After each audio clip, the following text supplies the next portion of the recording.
పంచమానువాకం మంత్రం 33 నమో భవాయ చ రుద్రాయ చ పదచ్ఛేదం నమః నమస్కారం వందనం భవాయ సృష్టికర్తకు జననాన్ని కలిగించేవారికి చ మరియు రుద్రాయ రౌద్రస్వరూపుడైన శివునికి సంహారకరుడికి పదార్థ వివరణ భవ భవతి అనే ధాతువు నుండి ఉద్భవించింది అర్థం ఉనికి కల్పించేవాడు సృష్టిని ప్రాప్తం చేసేవాడు రుద్ర రూదం ద్రావయతి దుఃఖాన్ని తొలగించేవాడు లేదా రోదనం కారయతి అజ్ఞానాన్ని కరిగించేవాడు అని రెండు అర్థాలు శాస్త్రం ప్రకారం రుద్రుడు సంహారకరుడు కూడా నమః మనసు వాక్కు కాయం ద్వారా అహంకారాన్ని విడిచిపెట్టి శరణాగతి భావార్థం ఈ మంత్రం ద్వారా వేదం పరమశివుని రెండు ప్రధాన స్వరూపాలకు నమస్కరిస్తుంది ఒకటి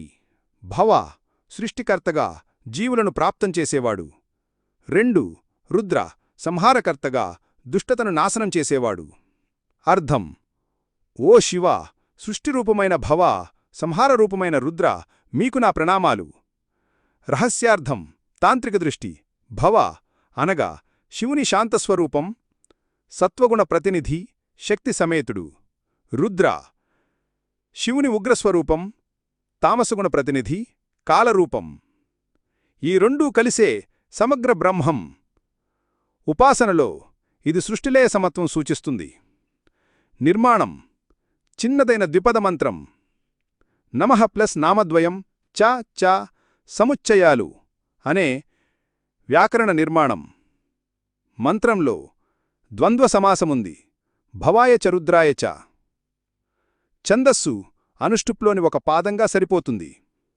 తాత్విక విశ్లేషణ ఈ మంత్రం ద్వారా వేదం సృష్టి సంహారద్వంద్వాన్ని ఒకే సత్యం అని చూపుతుంది శివుడు మాత్రమే ఆ రెండు స్థితులను అనుభవించేవాడు కాదు నియంత్రించేవాడు కూడా వేదాంత దృష్టిలో భవ అనగా అస్థిస్థితి సత్ రుద్ర అనగా నాస్తిస్థితి ప్రళయ జీవనచక్రంలో ఇవి నిరంతరం కొనసాగుతాయి పుట్టుక భవ మరియు మరణం రుద్ర శాస్త్రీయ విశ్లేషణ సృష్టి భవ అనగా మ్యాటర్ బై ఎనర్జీ రూపంలో విశ్వం ఉనికి పొందడం బిగ్ బ్యాంగ్ సూత్రానికి దగ్గర సంహారం రుద్ర అనగా ప్రకృతిలో పదార్థాల పరిణామం మరియు లయ జీవశాస్త్రంలో పుట్టుక మరియు మరణం రెండూ ఒకే బయోలాజికల్ సైట్లి భాగాలు శ్రీరుద్రంలో ఇది పంచమానువాకంలో మొదటి జంట భవ రుద్రానామద్వయం శివుని ద్విస్వరూపతత్వంను తెలియజేస్తుంది శివపురాణం ప్రకారం భవ అనగా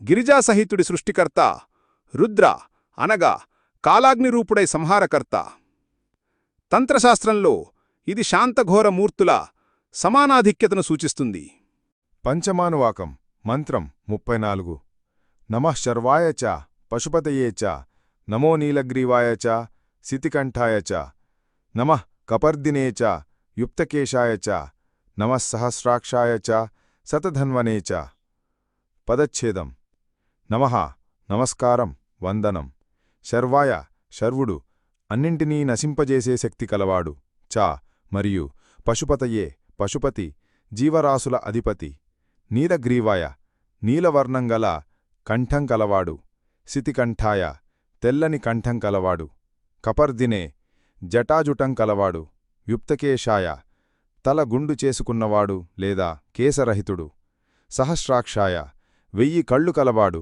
శతధన్వనే 100 ప్రత్యేకమైన ధనుస్సులు కలవాడు పదార్థ వివరణ శర్వుడు శర్ అనే ధాతువు నాశనం చేయుట అనే అర్థం కలది లోకంలో దుష్టశక్తులను అజ్ఞానాన్ని పాపాన్ని నాశనం చేసేవాడు పశుపతి పశువుల అనగా జీవుల యజమాని ఇక్కడ పశు అంటే బంధనంలో ఉన్న జీవులు వీరి విమోచనకర్త పశుపతి నీలగ్రీవుడు హలాహల విషం పానం చేసి నీలవర్ణ కంఠం కలిగినవాడు శితికంఠుడు విశుద్ధత పాండురవర్ణంగల కంఠం కలవాడు కపర్దిన జటామకుటం ధరించినవాడు వ్యుప్తకకేశుడు సాధన లేదా వైదిక కర్మలో భాగంగా గుండు చేసుకున్నవాడు సహస్రాక్షుడు అనేక కళ్ళు కలవాడు సర్వవ్యాపి దృష్టి శతధన్వ 100 రకాల ఆయుధాలు అనగా ధనుస్సులు కలిగినవాడు, రక్షణకర్త మరియు శిక్షాకర్త. భావార్థం: ఈ మంత్రంలో భగవంతుని విభిన్న రూపాలకు, ఆయన భిన్న భిన్న శక్తులకు నమస్కారం చేయబడుతోంది. ఆయన వినాశకర్త శర్వుడు, రక్షకుడు పశుపతి, క్షమాశీలుడు నీలగ్రీవుడు, పవిత్రకర్త శితికంఠుడు, తపస్వి కపర్దిన, సన్యాసి యుక్తకేశుడు, సర్వజ్ఞానుడు సహస్రాక్షుడు, సర్వసిద్ధ శక్తిసంపన్నుడు శతధన్వనే. రహస్యార్థం: శర్వుడు అంటే అజ్ఞాన వినాశక శక్తి, తమోగుణ నివారణ. పశుపతి అంటే జీవ నియంత్రణ శక్తి, జీవాత్మలపై అధిపత్యం. నీలగ్రీవుడు అంటే కర్మఫల భోగాన్ని స్వీకరించి లోకాన్ని రక్షించే శక్తి. శితికంఠుడు అంటే విశుద్ధత మరియు సమత్వభావం. కపర్ధిన అంటే సృష్టిశక్తి నిల్వ, జటాలలో గంగా ప్రవాహం. యుక్తకేశుడు అంటే సంపూర్ణ త్యాగరూపం.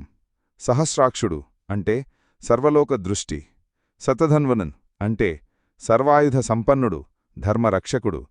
నిర్మాణం: ఇది ద్వంద్వనామ సముచ్చయం, అంటే రెండు నామాలను చాతో కలిపి 4 జంటల రూపాలు.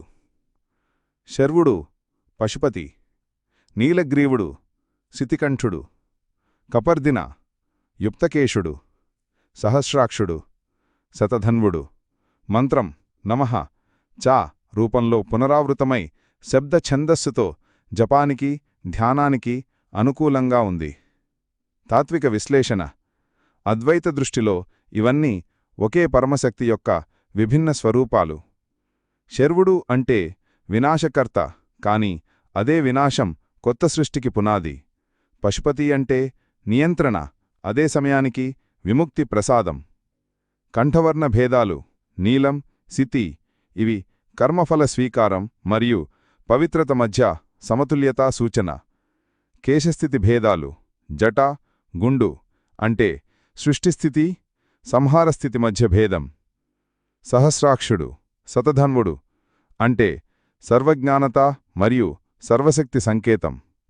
శాస్త్రీయ మరియు నిర్మాణ విశ్లేషణ: నీలగ్రీవుడు అంటే విషంపానం చేసి లోకాన్ని రక్షించటం. ఇది రసాయన శాస్త్రంలో అబ్జార్ప్షన్ ఆఫ్ టాక్సిన్స్ లాంటి ప్రక్రియతో పోలిక. సహస్రాక్షుడు అంటే అనేక కళ్ళు, అంటే సర్వవ్యాపి సెన్సార్ నెట్వర్క్ లేదా మొత్తం బ్రహ్మాండంపై నిత్య పరిశీలన చేసే శక్తి. శతధన్వుడు అంటే 100 రకాల ఆయుధాలు కలవాడు, అంటే రక్షణ వ్యవస్థలో అనేక రకాల ఆయుధాలు, మల్టీలేయర్డ్ డిఫెన్స్ సిస్టమ్. 4 జంటల రూపాలు, అంటే 8 నామాలు. నమః పదం 4 సార్లు, చ పదం 7 సార్లు పునరావృతమై శబ్దలయ మరియు క్రమబద్ధత కలిగి ఉంది. ఇది మంత్రసమూహంలో సమచతురస్ర నిర్మాణం కలిగిన మంత్రం. శబ్దయంత్ర ప్రభావం కలదు. పంచమానువాకం మంత్రం 35. నమో గిరిశాయ చ సిపివిష్టాయ చ నమో మీఢుష్టమాయ చ యేషుమతే చ నమో రుస్వాయ చ వామనాయ చ నమో బృహతే చ వర్షీయసే చ నమో వృద్ధాయ చ సంవృధ్వనే చ. పదచ్ఛేదం: నమః నమస్కారం, వందనం, భక్తిపూర్వక శిరసు వంచటం. గిరిశాయ గిరి పర్వతం, షా ఆశ్రయించినవాడు, నివసించేవాడు. గిరిశాయ పర్వతాలలో నివసించేవాడు, కైలాసవాసి పరమేశ్వరుడు. చా మరియు సిపివిష్టాయ సిపి కాంతి, తేజస్సు, విష్ట ఆవరించబడిన లేదా వ్యాపించబడిన. సిపివిష్ట సూర్యరశ్ములలో, తేజస్సులో వ్యాపించినవాడు, సూర్యస్వరూపుడు. మీఢుష్టవాయ అత్యంత వరప్రదాత, దయామయుడు, సంతానప్రదాత. యేషుమతే యేషు బాణం, మతి కలిగినవాడు. యేషుమతి బాణసహితుడు, ధనుస్సుతో సిద్ధుడైనవాడు. హృస్వాయ చిన్నకాయం కలవాడు. వామనాయ బహుచిన్న రూపంలో అవతరించినవాడు, వామనస్వరూపుడు. బృహతే మహత్తర కాయం కలవాడు, విశాలరూపుడు.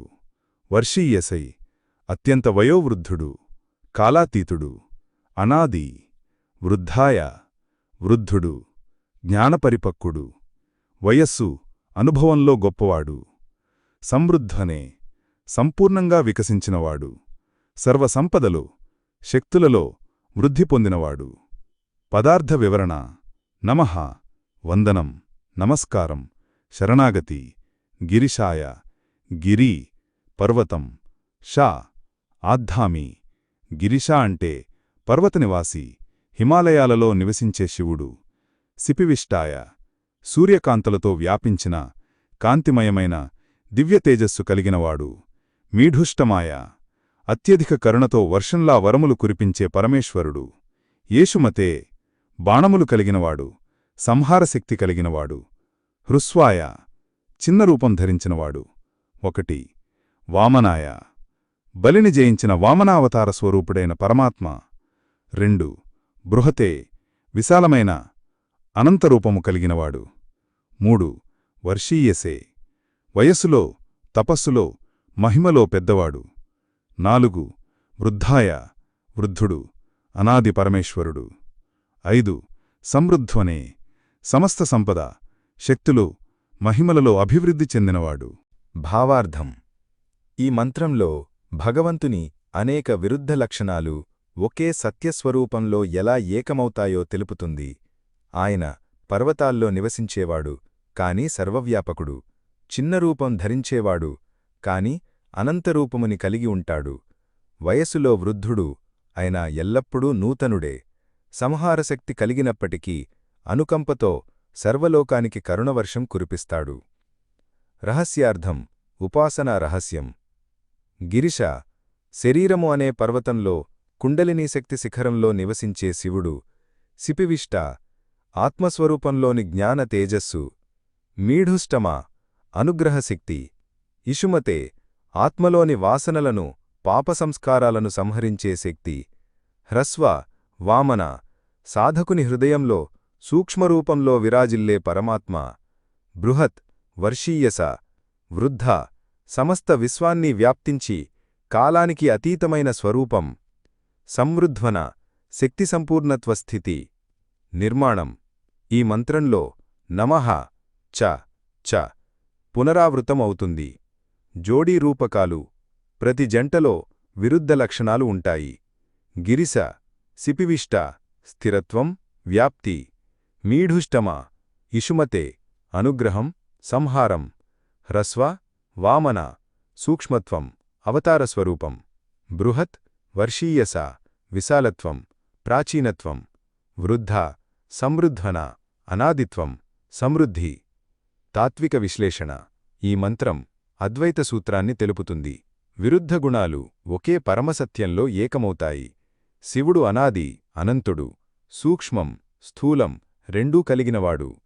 అనుగ్రహం, సంహారం, సృష్టి, స్థితి ఇవన్నీ ఒకే చైతన్యంలో ఉంటాయి. శాస్త్రీయ విశ్లేషణ: విరుద్ధ గుణాల ఏకం.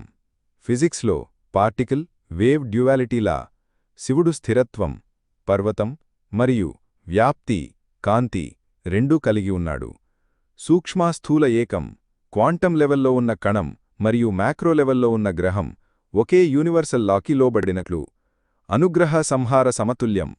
నేచర్లో కన్స్ట్రక్టివ్ మరియు డిస్ట్రక్టివ్ ఫోర్సెస్ రెండూ సహజసిద్ధం.